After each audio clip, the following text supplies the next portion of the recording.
Assalamualaikum warahmatullahi wabarakatuh. Waalaikumsalam warahmatullahi Salam wabarakatuh. sejahtera bagi kita semua. Yang saya hormati dan banggakan Ketua Umum LSM KPK dan seluruh jajarannya, Ketua Pembina, Pengarah, dan seterusnya, dan Bapak Ibu sekalian yang hadir yang nggak bisa kami sebut satu persatu. Pertama-tama saya sampaikan permohonan maaf Pak Menteri Dalam Negeri tidak bisa hadir pada kesempatan siang ini yang berbahagia kepada Bapak sekalian karena ada acara lain yang tidak bisa diwakilkan. Kalau tadi kita simak kehadiran ini, Kementerian Dalam Negeri menganggap ini hal sesuatu yang sangat dibutuhkan di era sekarang. Kehadiran LSM itu dibutuhkan pada era-era saat ini.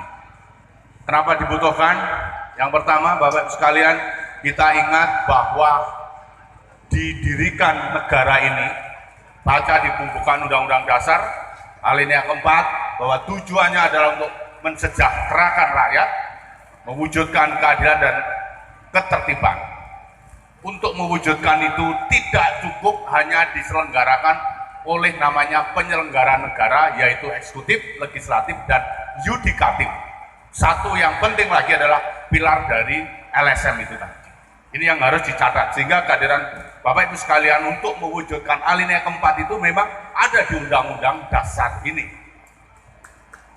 Berikutnya, saudara sekalian, cara berperan serta atau untuk mewujudkan kesejahteraan itu, tugas Bapak Ibu sekalian LSM itu tadi adalah untuk menyampaikan hal-hal yang kurang tepat sesuai dengan anggaran saudara. Jadi kalau LSM itu bergerak dalam bidang pengawasan korupsi, ya pasti tupoksinya terkait dengan pengawasan itu.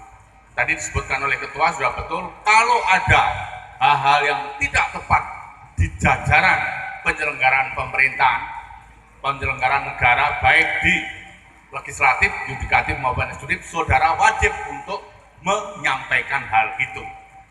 Jadi kehadiran saudara memang diperlukan. Berikutnya yang keempat, bukan berarti pemerintah tidak serius sehingga saudara itu dibutuhkan. Tidak.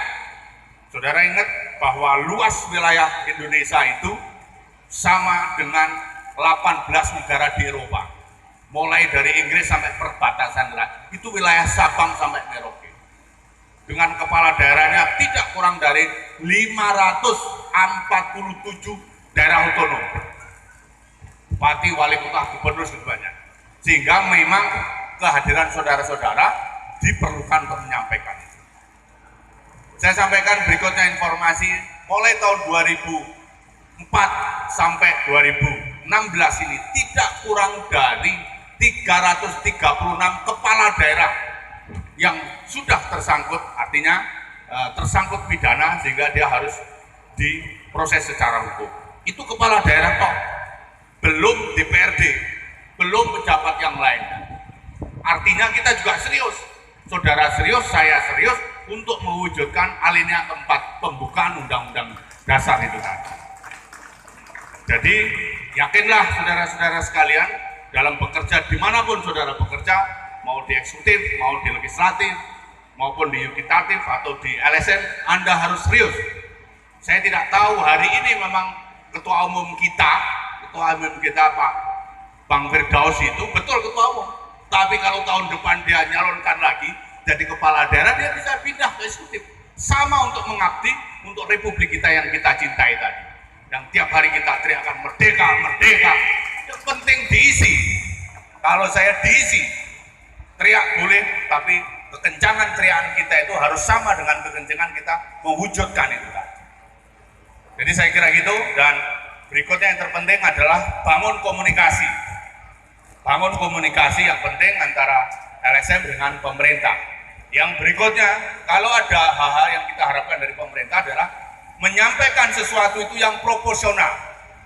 Sekali lagi, sampaikan yang secara proporsional. Kalau jelek katakan jelek, kalau betul katakan betul. Kalau kita orang Muslim, pasti kita tahu ada doanya itu, Allahumma alina haqqo wadina tiba, dan seterusnya itu apa, saya kira ahlinya, katakan yang benar itu benar meskipun itu sulit. Tapi yang jelek juga harus dikatakan yang jelek. Tapi jangan dipelintir. Yang jelek, ada jelek satu diberitakan 10 kali, ada yang baik satu diberikan 1 kali aja. Itu nggak fair itu. Kita nggak pengen itu. Ingat Bapak Ibu sekalian, kita ini bangsa sedang menghadapi kompetisi global. Artinya kompetisi global, kita itu ikut era namanya globalisasi di tingkat ASEAN ini. Perdagangan bebas tepatnya.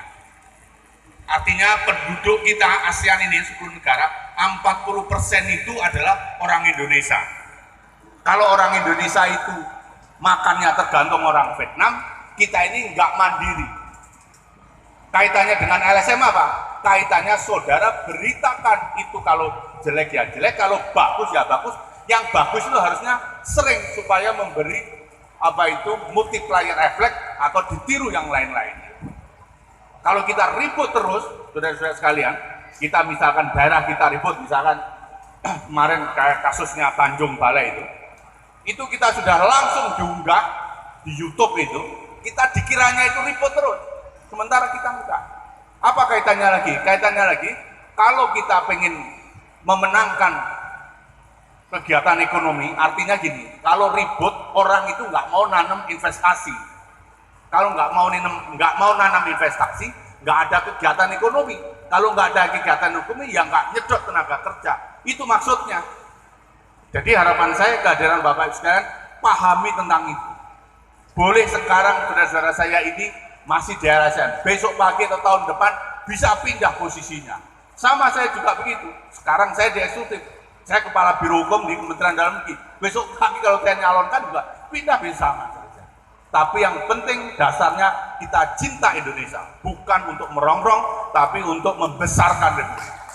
Saya kira demikian beberapa hal yang bisa saya sampaikan. Tentunya kalau ada kurang berkenan kami mohon maaf. Sekali lagi, Abdul Kalam, wabillahi taufiq wal hidayah. Assalamualaikum warahmatullahi wabarakatuh. Merdeka!